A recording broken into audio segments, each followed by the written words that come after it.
Hi everyone, welcome and thank you for joining us today. My name is Jean, the Digital Event Coordinator at Connecting Up and TechSoup New Zealand.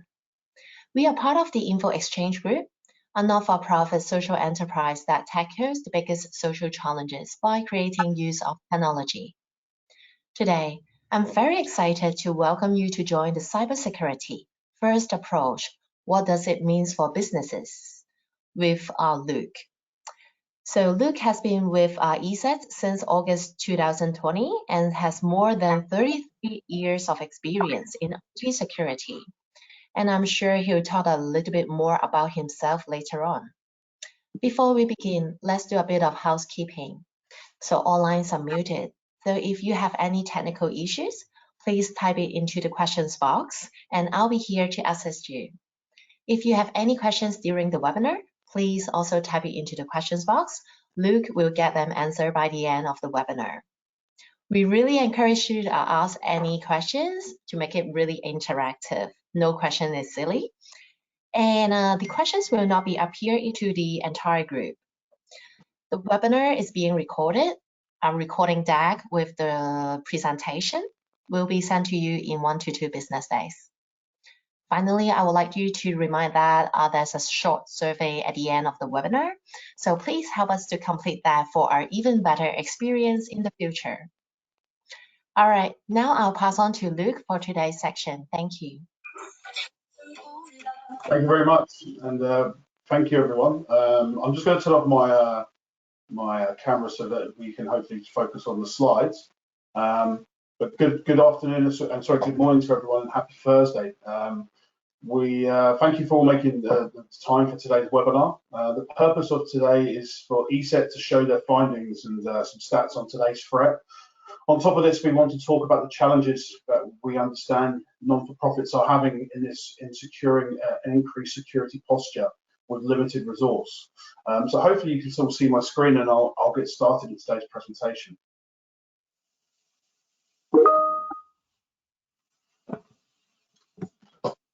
Like I said, my name is Luke Holland. I'm the head of sales for ESET Australia, and I've been with the business since August 2021. Sorry. It gives me great pleasure to be speaking today, and thank you for the Connecting Up community for this opportunity to be speaking to the non-for-profits that are on the call today. My background is over 20 years experience within IT security, and my recently just hit my 10-year anniversary here in Australia.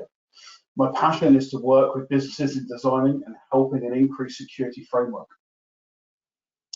My QR code is on the right-hand side, so please feel free to take an image of that and connect with me on LinkedIn. I'll try and connect with you all post this event as well. So we have a bit of an agenda today. It's set up into 4 segments. Okay, so firstly, I'd like to talk about all the threats of today and the breakdown from global all the way through to localized Australian threat. We'll then talk about actions an NFP can take to identify areas of growth and how to improve their security posture. And with that security posture, we're looking to see what clever ways you guys can do to potentially add further smarts and further enablement to protect you and the users that you have in hand. Lastly, I'm glad to announce that we have a special guest, Samir Hasanbegovic, from the IT manager of the WWF Australia. He'll be joining us later in the call. I think he's already on the call already, so that's fantastic, to go through his ESET journey as a current customer of ours in an NFP environment. So firstly, let me give you a bit of a background to who ESET are and how we work in this world. So we are trusted globally as an endpoint security vendor, and ESET was actually the first business to discover the computer virus way back in 1987. So we are alongside some of the more well-known businesses such as McAfee's, Symantec's, Trends, Kaspersky's in this world. Based on the fact that we were based in Bratislava, our airtime was maybe a little bit more limited. But the fact of the matter is, we were the first business to discover the computer virus. And today, we still exist. We are a privately owned business, and we are one of the only few remaining privately owned businesses in the security sector, but now have over 23 offices globally. That includes our research and development centers. We have over 200 countries that we serve to, with over 400,000 businesses globally.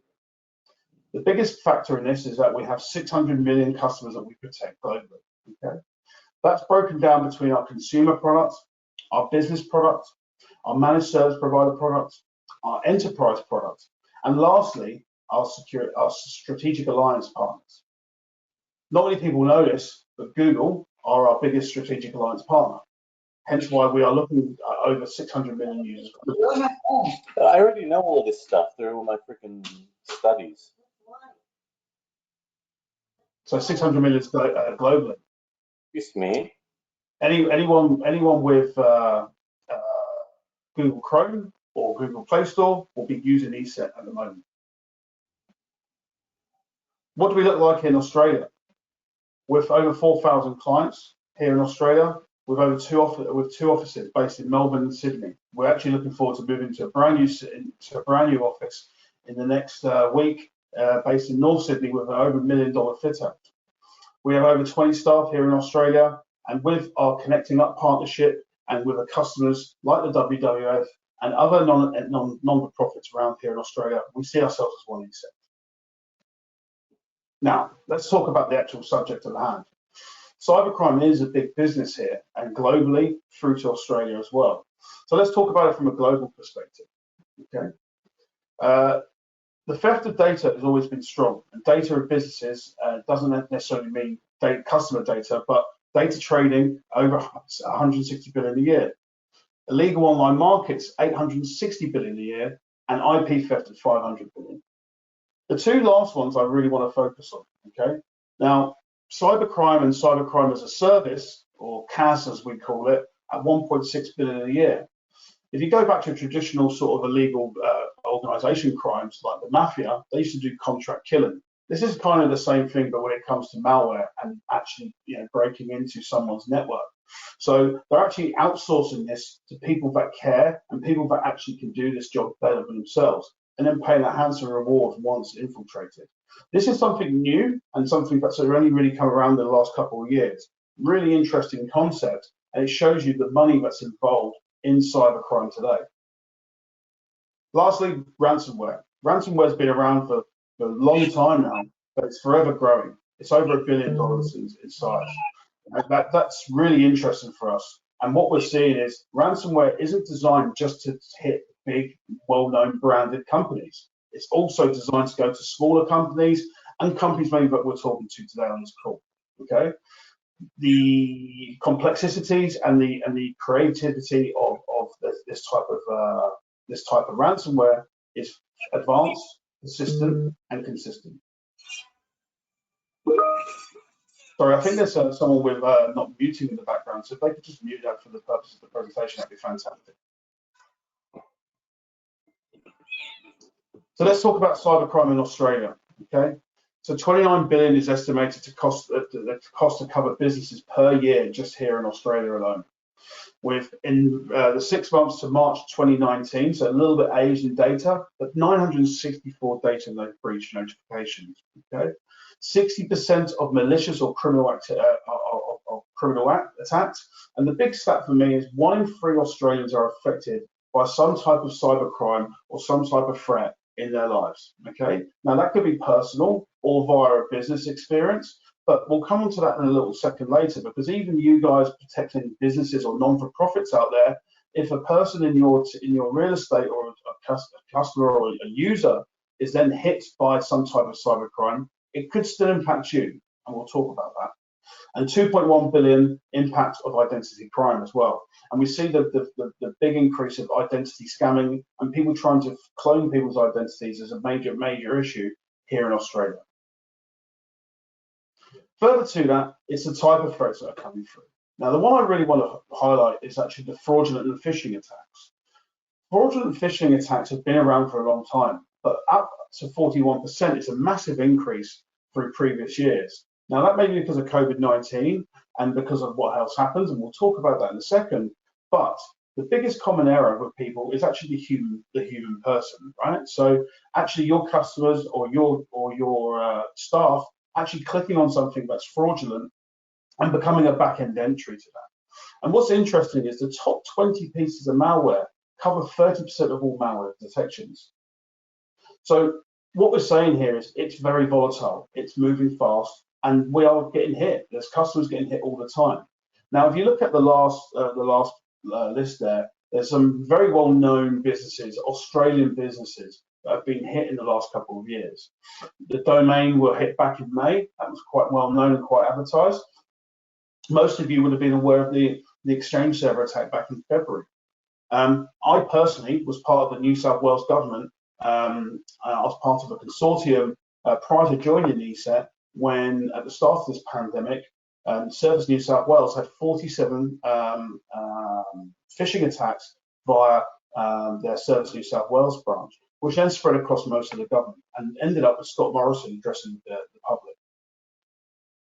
What's interesting now is if you just Google Cybersecurity Australia, you can see all types of threat coming through. That's because you have to now notify the ASD of any type of threat that has actually happened or any type of attack that's happened on your network that's been successful.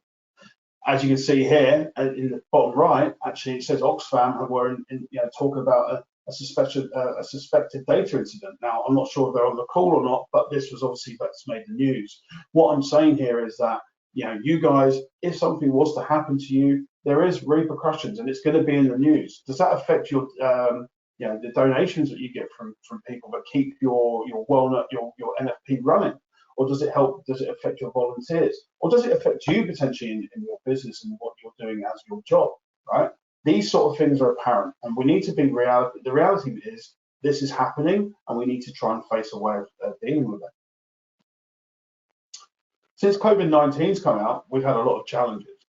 The challenges have been mainly around remote workforce for the business. So I know a lot of customers that we speak to have then had to go from really dealing with a traditional network behind a firewall to, hey, I've now got customers, or sorry, when I say customers, I mean users all around the country working from home, trying to keep things on, trying to keep the lights on, trying to keep business turning. When you have an on-premise setup, that becomes a little bit harder, and you need to have good setup to make sure that things like security and security patches are still coming out to that end user. It could potentially weaken your security posture, but what does help is if you have cloud technology. Cloud technology will help you because even if that person is remote, they still have the ability to connect in, still have the ability to update, and still have the ability to patch. In a personal world, there still is an effect of COVID-19 as well. So fake COVID pages offering support or support donations that are going to the criminal rather than to potentially an NFP. Malware to run on suspicious pages. So we've seen malware here at ESET being run on very legitimate pages and screening over the top of a legitimate website and then redirecting someone to something that could be malicious. We also had the super funds and superannuation being offered out to us, the $10,000 care package at the start of this pandemic. Those COVID payments have been scammed. We've also seen vast amounts of telephone calls come through to our personal phones. I'm sure you all have it. I still get it myself. Some people are trying to just try and click on that, and some people do actually go through with these things, right? Which means that there is a threat that's been happened to you in a personal capacity. If access is gained, this can still be an issue for a business. Password management is generally where most people, the common way of doing things is that most people will have one common password, and they'll use that password in their business and in their personal life. So if a backdoor entry has been hit by a personal account, does that mean they have access to your network? And is there a way where they can get through to your network? So COVID-19's brought a lot of interesting facts, right? And I think remote is the main thing, but we still have another area where potentially a human could interact, be fooled, and then being breached. So according to the research firm Gartner, untrained users click 90% of links within emails from addresses outside the enterprise, resulting in 10,000 malware infections. By their calculations, the infections led to an overall productivity loss of 15,000 hours per year, which is at a cost of 15,000 times of $85 the average wage. This is an American stat, but that equals to around 1.25 million losses. Verizon's annual data breach investigation backs up Gartner's findings, pinning 90% of successful network breaches on users on bait phishing attacks. A single successful phishing attack can cause an organization up to $3.9 million to remediate. And that's across through personnel, through new technology, through consultancy, back end to end. During the enterprise customer studies, this has come up to be known, they do not know the solution in place and are interested to see what the opportunity arises. Now, human error is big, right? Email is going to be more important, particularly now in the pandemic, and utilizing things like Microsoft Teams and applications. These are all ways where our user interaction can actually be breached. So in non-for-profits, there's three main risks we see, and this is the link is at the bottom here, and I will share all the links to all the research and development we've done for this presentation. But the first and foremost, I think, the biggest area for you guys to be concerned about is online donations. Okay, secure payment gateways, website access, and that's where the dollars come in. Where we see a solution around that is effectively payment gateways, segmented networks, or even maybe a managed service arena around that, segmenting it from the network. Second is phishing scams. So communicating with donors, partner organizations, and clients is a simple process today. Automated emails and newsletters keep interested parties aware of what's going on in the organization. But as you're responding to emails, you could be putting the organization at risk. Clicking a bad link, downloading a seemingly safe Word file or PowerPoint file, or even just opening up a PDF file can put your hard-earned work to risk. Now, for us here at ESET, we see a few responses to that. We see Office 365 protection. We see end-user training and cyber awareness training. We always encourage our users to frequently test, whether that is to create a phishing email and see who clicks on it through your organization, through to actually running testing across your actual your domains as well. Also, quarantine control is very important. You know, Microsoft Office 365, I think a lot of you will be utilizing today. They are not a security vendor. They are a tool that helps you communicate with the wider world. What we're suggesting is that you actually put something around that and add some quarantine control so that you as an administrator who can't be at every beckoning call still has the control, still has the ability to maybe tighten the reins a little bit and make sure that there's a far greater level of protection.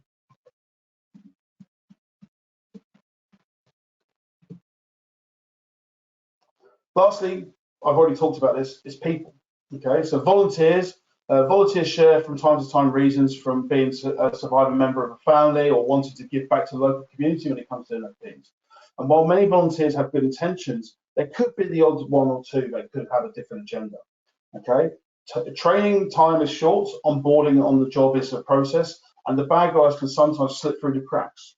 So do you have an onboarding process? Do you have an ability to understand who your volunteers are? What we would suggest is maybe, again, cyber awareness training, maybe limited network access, and two-factor authentication of areas where you could add another very simple task to make a far greater security posture. Here at ESET, we really work around those last two, okay? Online donations and online stuff, we have some smarts within our technology that allow web traffic to be controlled as well. But in the lion's share of what we do as a business, we really focus on those last two. So at NFP, I think most of you are aware of things I've just mentioned, but what's holding you back, okay? The first one is cost, right? This was always going to be a topic, particularly with the type of businesses that you guys are. In security, you can either be completely not secure or completely secure. You sit somewhere along that spectrum. And where you are on this spectrum dictates what type of budget you need and to align your desired level of security. As an NFP, this is hard to achieve because budgets are tight. So buying best of breed, top right Gartner technology isn't always achievable. So how do you get around that? The second thing is team. So in our experience working with NFPs, and we have quite a few in our books, teams are small, if not singular, right? And it's likely that you do not have a security specialist, a network specialist, someone individual like maybe some enterprise businesses have. This combined with costs makes the operational run of the network tough. Knowledge. So skilling up to a current threats can be tough. This is because of the available time and dedication that you need on your threat landscape. Do you have the time to go off and learn what's going on in today's world, or is it just keeping the lights on?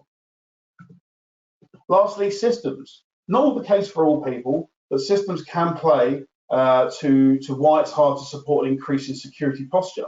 When dealing with legacy technology or having key areas of the businesses running programs on old software, it can hold back a business, but it can also be a backdoor entry as solutions may not always be supported.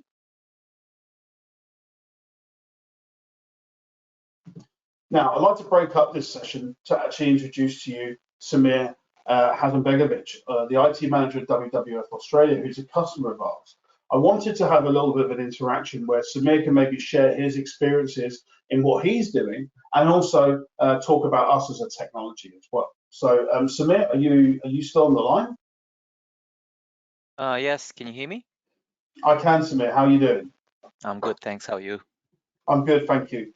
So Samir, for the audience, could you please tell us about your business IT needs and maybe put a few an introduction to yourself and what your role is within WWF? Yep. So my name is Samir. I'm the IT manager for WWF Australia. I've been with WWF Australia for, I don't know now, 14 odd years.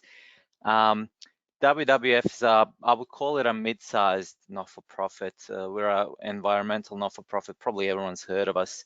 We're part of the larger global WWF network, but we, if we consider ourselves as a business, we're sort of more or less independent of the international and other WWFs. There's a lot of collaboration and brand stuff, but we run our own show, if you will. So yeah, we have about, depends on the time of the year, but we have anywhere from 120 to sometimes up to 200 people from an IT perspective that we have to worry about. So that not all of them will be staff. We'll get a lot of volunteers, especially around Earth Hour and that sort of stuff.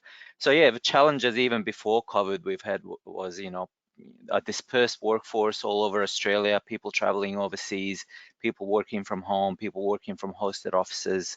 Not everyone was behind our firewall, if you will, but that's especially increased over these last almost 2 years now. I don't even remember now. So yeah, the main challenges are like challenges that many other organizations faced: how to keep track of all this, how to protect all the assets, especially people's laptops, and bring your own devices, which we allow to a certain degree. How to get visibility into all of this, and I suppose just get to the stage where we don't have to react, and we have a technology that can be proactive, that can do stuff for us, that can prevent things. And ESET's one of those solutions that we have, and we've been using ESET. Actually, ESET's been put in even before I joined, so I think at least 15 years now. And what has been you mentioned just then, Samir, some of the challenges you faced. I mean, obviously, me and you, I think, just so you guys know, when I first came to Australia, one of my first ever meetings was with the WWF of the previous world, and so I first met Samir 10 years ago. So when we reconnected, at the start of this year, Samir, what were the key? I mean, you mentioned some of them in the remote workforce, but was there anything you were particularly looking for in terms of increasing your security posture for the company? It was just essentially the proactive and the automated way of responding. So we're a very small IT team, compared to, we don't have a dedicated security team. We have to do almost everything. So the automation, the protection of all of our endpoint servers, and recently we've put in the ESET Cloud Office security as well, as an addition to our Office 365 security. So it was essentially just helping us build layers of security. So we don't rely on a particular or a single solution for pretty much anything. We'll have as many layers as makes sense, and as we can actually afford. So ESET's been one of those things that have been quite affordable for us. And I think that's been, it's been like that for the past, at least, I guess, 14, 15 years. It may not be the top of the line, as you said, in the, Gartner or whatever reports, but it's been affordable, and it's been, more than enough for us to feel comfortable with protecting server infrastructure, our staff fleet, but as well as BYOD devices, laptops, and, in both the Windows and the Mac and Linux server world. Yeah, You that's, mentioned, I don't know. I was going to say, you mentioned the small team there, Samir. Because of us working in one console, does that make things a lot easier for you, and that helps Oh you? yeah, the console is quite useful. Having one glass, I guess one panel or one place where you can check as many things as possible is very good. We do miss a few things in there. We wish we could do more, but the tool improves. So the tool gives us visibility, almost full visibility. It certainly gives us visibility into what ESET does. Protects. It'll tell us, if there's an issue, malware, phishing, caught malware, blocked malware, quarantine malware, and also it gives us a bit more visibility into just the general state of the endpoint. What are they up to? Do they have Windows or Linux or Mac updates? What applications they have? And there is certain control there as well, and I'm hoping that improves as well over time. So that ideally we only have one or two, maybe top three tools that we have to manage on a day-to-day basis, and ESET certainly helped there, and it's getting better and better. And I think you guys are going down the path of integrating more stuff. So hopefully we have absolutely everything in one single, window to look into and manage. So yeah, that's been quite helpful. Just the visibility. It gives us the visibility and the reporting and the alerts in real time as well, which is what I find quite helpful. So top of the line would be automated response. I don't want to go and say, oh, that's a bad piece of software, block it. ESET does that for automatically, but it also lets us know, so we can actually we can pay attention and decide, oh yes, this is just business as usual. And these days you have to accept the fact that people browsing the web, getting millions of emails as an organization, over months, it's just the fact that something's going to be dodgy. So yes, we'll get reports that it's been caught, and 99% of the time we'll just go, yep, that's good, nothing to do here. But every once in a while we'll go, okay, let's dig a bit deeper into that. And I found we've recently started using the sandbox feature, which we're rolling out slowly, and that still needs a little bit more. We find a little bit more closer inspection, because there's been a few false positives, but overall it's been quite good, and it hasn't caused us too many issues, and I think that's going to get better and better for us. Yeah. So I think, from definitely from my dealings with you, Samir, I feel that you've obviously gained more with us through taking more technology on, but by having a centralized console and some of the features you mentioned there, it makes it a lot easier for your small team to still be proactive and also not be bogged down in too many notifications, which means that you guys can still work your day-to-day as per usual. Yeah, I mean, in an ideal world, you get technology like he said, or anything else like Office 365 or XYZ to do everything for you, right? But that's probably not going to happen anytime soon. So yes, but it's been quite good, right? We don't, most of the time when we go and use the console is to either just check the overall state of the network, if you will, and then plan upgrades and updates to certain, not only the ESET software but other software as well. We find that we're starting to push packages to people, so we don't have to necessarily rely on internal systems like Windows Deployment Services or SCCM and that sort of stuff. Especially since most people now don't come into our network often, so we're finding ESET is actually helping us reach that remote workforce. And some people have not been literally in our main offices since COVID started. They're just like, I'm happy to work like this. You know, as long as it's fine with whatever relevant part of the business, yeah, we just have to cater to that. And yeah, ESET's helping there. Excellent. Samir, thank you very much for your time, and thank you for taking those questions. And I'm hoping that if there's anyone in the audience that has any questions for myself then around this deployment, please do let us know. Samir, thank you for the time. No worries. No worries. Thank you. So just moving on, I kind of want to break down where we see really quick ways of actually building and I suppose protecting you guys and your NFPs, like what Samir mentioned. So firstly, we have our endpoint. Now, this is just an analogy we give to our endpoint protection, which I think is really powerful when it talks about security posture and increasing security posture. So everyone lives at our home and everyone has different elements of security around their home to protect the home. Now, when they are put in as an individual item, they're strong, but when they come together as a collective, they become almost like a transformer and become really strong around the home, giving you home protection. So in this instance, as you can see, you know, let's pretend this is my house. I have a fence, I have CCTV, motion sensor, smoke detector, fire alarm, guard dog, security system, key, a vault, a fire sprinkler. Bring them all together for someone who wants to intrude my house becomes difficult. It's the same with our endpoint protection. So this is part of our what we call our advanced endpoint, which is part of our program. We have it in pre-execution, execution, and post-execution. Okay, I won't go through all these products, but they're all very, very powerful individually. But when collectively together as a 14 product suite, it becomes very, very strong. So advanced machine learning, device control, in-product sandboxing, and reputation and cache. Ransomware shield, I talked about that being over $1 billion earlier as a market and opportunity for the bad guy. So we have a ransomware shield on its own. We have exploit blocker, deep behavioral inspection, advanced memory scanning.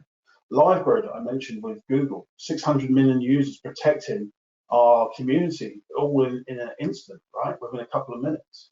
All these products come together and fuse together to increase the security posture.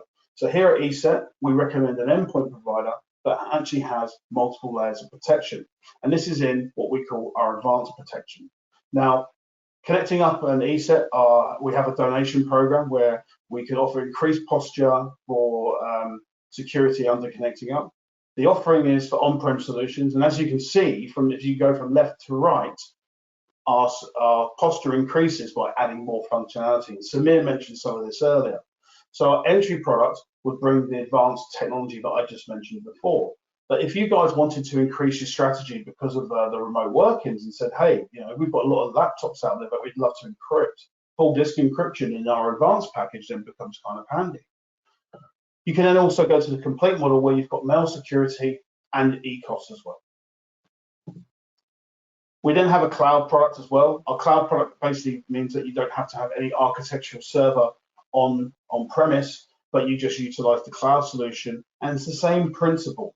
You start with us as an endpoint provider and you increase your posture with us. So our endpoint is our heartbeat. It's the epicenter of ESET and where we live, but we do have other functionality around that.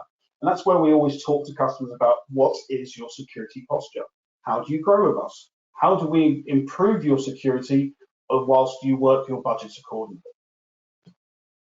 In Australia, we really see most customers taking entry, advanced, and complete on, and that's because mainly around the Office 365, as Samir mentioned earlier. And that brings me nicely onto email. So we have our endpoint solution, but we also see email as very much a big factor. Microsoft is not a security product. Office 365 is a great business productivity tool, and we would highly recommend people to use it. I myself was part of the team that went from BPOS to 365 back in the UK, so I know the technology well. But by adding this as a technology, you can eliminate spam from your Office 365 mailboxes. You can have quarantine on your Office 365 mailboxes. You get instant notification, like Samir mentioned. Automatically protecting new users, so as you add new users or you add new volunteers, really simple to set up. And comprehensive email and cloud quarantine management, and that's across Exchange, Teams, SharePoint, and OneDrive. This is some of the feature breakdown that you've got. So again, how do I increase my security posture? Well, By having anti-spam, anti-phishing, anti-malware, and quarantine for emails around your exchange, you're increasing your posture. But also, we'll talk. I won't go through all these, but Teams is quite an interesting one. We talked about a remote workforce. You know, we at ESET talk a lot to customers via Teams. Maybe you guys are utilising Teams as well. But Teams is very much a backdoor entry and being able to pass the files across, and that file could be malicious. So Teams having anti-malware around that, again, increasing and making sure that you're enabling your workforce to work remotely. And let's face it, I think remote workforce is going to remain even post-pandemic. But also giving you the comfort, the features on the right-hand side, the reports, the management, the quarantine settings, to actually architect and add security posture around your email.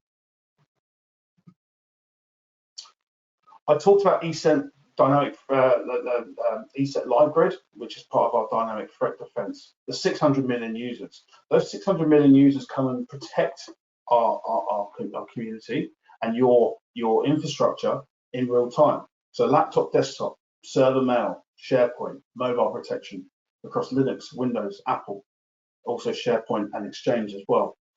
But interestingly, we have add-on products. So we were talking about different ways to protect maybe the person, the volunteer that you guys bring on. Well, two-factor authentication can easily be added on here to bring an element of two-factor and ensuring that it is the right person trying to access the details and your network. Full disk encryption I just mentioned earlier. Do you want to encrypt your data? Do you want to make sure that the data is secure so that when you're lending that lone laptop to a volunteer for them to go and do some information gathering or some donation collecting, it's secure. The device is secure. Office 365 security I've already mentioned, and we do have endpoint protection response, which is called ZDR as well. The last point of this, and then we'll go to questions, is awareness training. ESET Cybersecurity Awareness Training overview. Okay, so we do have an awareness training. It's free of charge right now, so it's a consumer version, but you guys can very much utilize this. It makes you interact with your users and understand where their benchmark of, I suppose, threat intelligence is. So it's an interactive training, okay, engaging a gamified training that keeps employees focused and delivers behavior change. We're tracking and reporting, so when the full paid version comes out mid next year, it's available in the US. We will be getting a full paid version if you guys are interested. The admin dashboard, which can help you track learners' status, weekly progress reports, and more. And also then you certify your users. So as part of the onboarding as maybe a full-time headcount compared to a volunteer, maybe you may get them into certification. By certifying them, at least you know that they can look out for the dangers and look out for that phishing email and look out for something that is malicious. So like I just said before, we run a true gamification version, and as you can see on the right side, there's an image of how our system looks and how it behaves. But behavioral science shows that gamification actually engages at an emotional level. So did you know that 61% of CEOs and CFOs, other than senior executives, take daily breaks at work with a game? Users learn skills better through gamified e-learning, and scores are 14% higher in knowledge tests than those who learn through traditional methods. So ESET's considered that.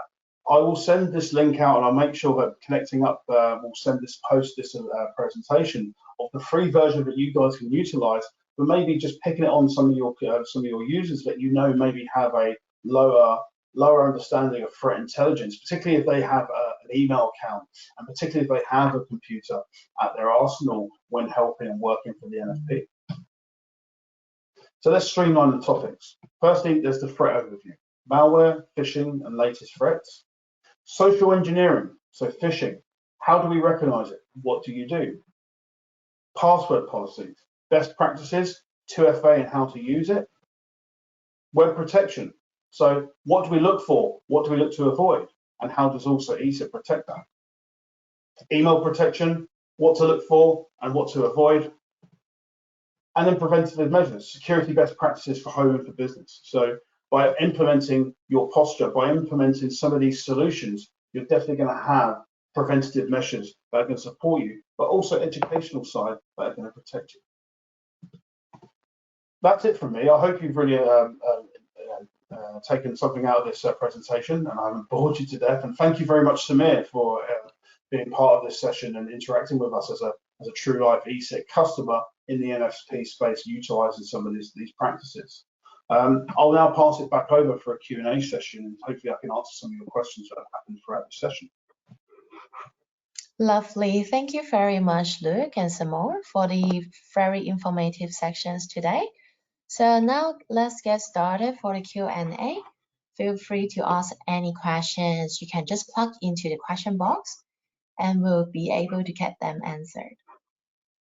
So again, we are going to send you the presentation deck and also the recording in 1 to 2 business days. So once Luke can send me a deck, maybe. I can certainly send the deck across, that's no problem at all. All right, so there's no questions at this stage. So while we are waiting, do you have any things to add? No, I think look, the case here is that we're here to help, right, as a vendor. And if you guys haven't quite worked out what your strategy is when it comes to educating your users and also securing your network, we're more than happy to have a conversation. ESET, one of our strongest areas is non-for-profits. You know, Samir's been working with us for a long time. He mentioned that over 14 years with WWF.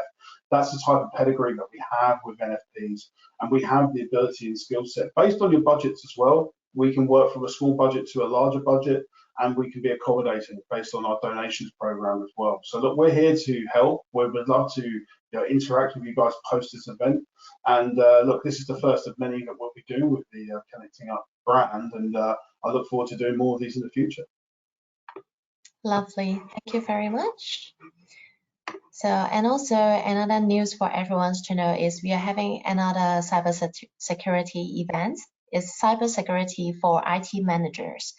That's next week on the 2nd of December. So stay with us, and then if you are interested, feel free to register through our website on the training section. Okay, so let's see if we have any questions here, or are there any common questions that usually people will ask? I think the main one is really around Office 365 and sort of, where do they go and how do they work? I mean, like I said, Office 365 and Microsoft are not a security vendor, but they do have security functionality within their product.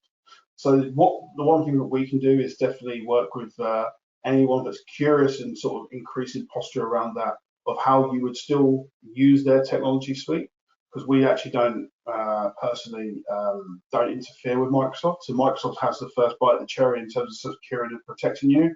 Then ESET comes into play as well. So I think maybe most of the conversations that we've been having, particularly this year, is how do I further secure Office 365 and remote workforce? So yes. One thing we can definitely do is come in and present with you guys and actually work out the best way of doing that.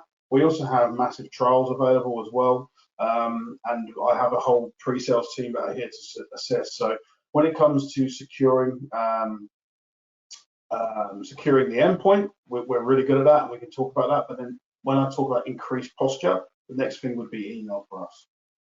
Yeah, lovely. So we got a questions from Jenny. So if you're using Microsoft 365, is Microsoft 2FA a good first step? Yep, 2FA. So Microsoft have add-on products as well. So the 2FA is obviously one product they do. We ourselves do a 2FA product as well, which is non-Microsoft. I think it's a really decision down to you guys when it comes to cost and security, right? Which I mentioned earlier in the presentation. So you're either not secure, completely secure. You're somewhere on that broad line. And then based on where you want to be sat on there, there's also a budget associated to that as well. We have a 2FA product that's very affordable and is a heavily discounted discount for NFPs, but Microsoft do have that offering as well. So what we do is we have some similarities to Microsoft, but we also have some augmentation. So what I say is that we actually can wrap around what they currently do as well. So I know they have full disk encryption, and I know they have 2FA. We do the same as well. It depends. Like Samir said, he likes to run it all under one banner, so he's got one control. So we're the security vendor doing the security stuff. Microsoft are the operational, business continuity, the business flow product, which is doing that piece. Do you want to bring the security in with them? That's completely down to you and what your posture is. Lovely. Thank you very much for that. And we got another question. So what about Google Workplace? What do you think? Google Workplace? Yeah. What's the question? I don't really have much of an opinion on it, but I mean, look, I've worked in Google environments before. I used to do a lot of Google apps back in the UK. It has its benefits, of course. We don't do much support around Google Workplace, but it is another strategy. It's another way of attacking or giving that functionality to your workforce, to your volunteers, and so on and so forth. So I don't really have much of an opinion on it, but it's obviously an option available to people. Lovely, thank you. And Jenny got another question. So what are the security considerations with having an on-premise server versus the fully cloud-based? So we do both. Actually, Samir, it's interesting because you use on-premise, I believe, Samir, but that's because I think Samir has setups. That means that he knows that his updates are pushing out to the end user. I would say cloud is a lot easier to manage. There is more of a cost to it, but it means that no matter where the user is, you've got the comfort that they will be protected. Maybe Samir, do you want to maybe talk about how you set up an on-premise scenario and how you're comfortable with an on-premise? Because I think it's just as valid. Yeah. It just really depends on how you set it up infrastructure. It's important to note that because we've used ESET for so long, and in the past you only had an on-premises option to run the console. So we've had that forever. We already have the infrastructure in-house to run many things. And it just made more financial sense to continue running an on-premises because that's the offer we got from ESET.